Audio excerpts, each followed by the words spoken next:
and why we're here. Again, it's emotional. So Regina, if you could tell them about that day. Good morning. My name is Regina Brentson. First of all, I just would like to thank God, number one, for being here and being able to stand here today, because this has not been easy. October the 19th pretty much is, to me, it's just like today. The pain doesn't get any easier whatsoever. To attend a festival with family, my mom, my cousins, and very good friends that ended up in tragedy like this is it's just something that's unbelievable. And I keep asking, I keep saying, please God, wake me up from this bad dream that I'm having.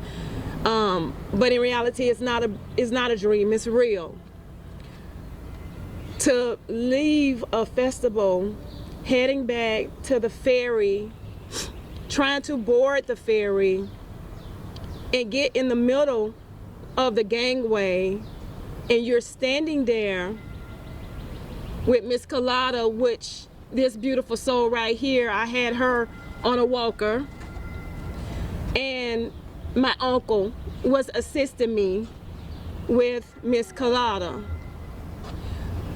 I was holding on to her walker while we were standing in the middle of the gangway, and all of a sudden I heard a crack.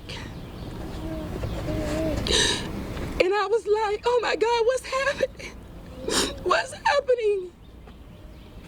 And before I knew it, Miss Colada shot down in the river. It's just like she dove off a diving board. I could see her whole body and her walker go underwater. The first half of the gangway, that first section, the whole thing collapsed. I was at the split. That crack went straight across in front of my feet. So I felt like in slow motion.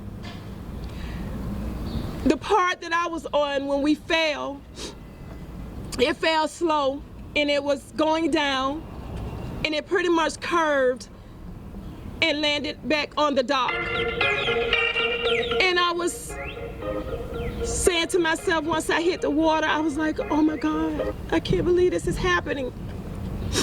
Soon as I hit the water, it's like the currents were so rough and bad. The currents just instantly just picked me up.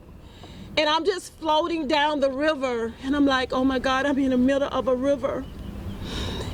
And as I was floating down the river, I looked to my left and I saw my uncle.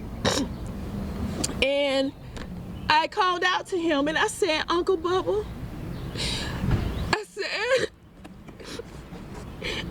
said, grab my hand.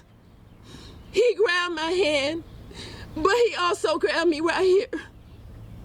And he kept pulling me and pulling me and pulling me under the water. And I said to myself underwater, I said, oh my God, I'm getting ready to die. And God spoke to me so clearly. And God said, no, you have to release your uncle. I'm underwater peeling finger by finger by finger off my shirt, having to release my uncle to just be able to surface back up to the top of the water. When I floated back up to the top, he floated by me, and then I was like, oh my God, what did I do? What did I do for releasing my uncle? I felt so bad, like, why did I release my uncle? But at the time, that's what God told me to do, and that's the only thing I knew to do was to release him. And then I said, okay, God, I release my uncle now. I still have to get to land. Land was not close to me at all, and I can't swim. But I knew enough to possibly save my life, and that's what I did. I knew that, number one, keep my head above water. Number one, try to stay calm and don't burn up my energy. And number two, just doggy paddle. And that's what I did. And when I made it to the edge, I just collapsed. I was mentally, emotionally, physically just drained, just laying on the sand face down. This has not been easy for me at all.